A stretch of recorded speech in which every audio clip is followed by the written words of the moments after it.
A day after Bill Cosby's conviction, tonight at 5:30, a local woman's story of personal encounters with Cosby. Linda Christie told her story to our Claudine Ewing today. Claudine, this is the story of a woman who believes that she managed to escape being harmed by Bill Cosby. Exactly. And while she finally reached out to an attorney to give her statement back in 2015, she talked to prosecutors, gave them that statement, but now she says finally there's justice. Lisa Christie grew up in West Seneca. She went to New York as a teen to model. It's where an agent introduced her to Bill Cosby on The Cosby Show. And he came up to me and asked me at the time what I wanted to do with my career, and I told him I want to act. He became a mentor. He would do little fat checks on my waist. He would tell me not to cut my hair. She even went on Jell-O commercial shoots with him. She was an extra on The Cosby Show, but she said he encouraged her to get an education. If you really want to be an actor, I want you to go back to school in Buffalo. So I signed up at Buff State. Cosby stayed in touch and would fly her to New York. He had me go to a brownstone, his brownstone in New York City. He said, we're going to do an acting lesson. Okay. So I showed up, and I remember this big cappuccino machine when I walked in. He offered her a drink. She never got it because he got a phone call and told her to leave. He never drugged you? No.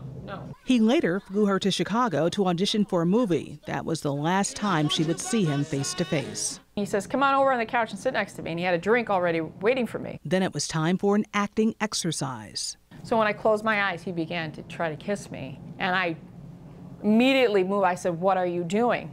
And when he tried to kiss you, He said, you love me. You said you love me. And I said, Bill, I love you like a father. And then he said, you owe me. And I said, I've never asked you for anything. And so when you refused to give in to Bill Cosby, did he keep trying? Oh, he was persistent. He said, you'll never make it in this business unless you sleep with me. And I was just like, it's over, dude. You know, like, shame on you. I basically said, you're in trouble, mister. Why didn't you come forward earlier? Because I never wanted to put that light on my family and people to judge. In 2015, she eventually came forward and called attorney Gloria Allred, who represents many of the women who accuse Cosby of sexual assault. She gave a lengthy statement. What did you want out of this? Were you seeking money? No, that's not why I did it.